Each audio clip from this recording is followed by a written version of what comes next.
আসসালামু আলাইকুম। সবাই কেমন আছেন? আশা করছি অনেক অনেক ভালো আছেন। আপনাদের সবার সাথে আমার ছাদ বাগানের আরেকটা নতুন ভিডিও শেয়ার করছি। শীত তো শেষ, এখন গরম চলে এসেছে। আর এই গরমে আমার শীতের সবজি খাওয়া শেষ হয়ে গেছে।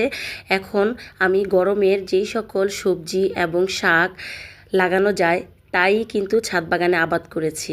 তো তার মধ্যে বেশিরভাগ রয়েছে পুঁই শাক, ঢেঁড়স, বেগুন, পুদিনা পাতা, মিষ্টি কুমড়া, দুন্দুল। আর এছাড়া এই যে এটা হচ্ছে আমার ছাদ বাগানের একটা বেগুন গাছের কর্নার।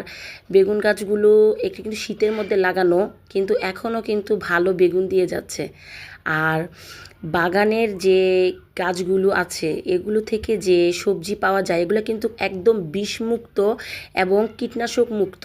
এখানে কোনো রকমের রাসায়নিক সার দেওয়া হয় না। তরকারির খোসা আর হচ্ছে যে গোবর, জৈব সার এগুলোই দিয়ে কিন্তু মূলত গাছগুলো লাগানো। আর এই যে দেখেন এক সপ্তাহের মধ্যে কিন্তু সবজিগুলো খাওয়ার উপযুক্ত হয়ে গেছে। আর আমি এই যে আজকে কিছু সবজি আমি আমার ছাদ বাগান থেকে নিতে আসছি। এখন পুঁই শাক কাটতেছি। তারপরে হচ্ছে আমি ছাদ বাগান থেকে আরও কিছু বাঁধাকপি নিলাম, যেগুলো শীতে লাগিয়েছিলাম, এখনও শেষ হয়নি।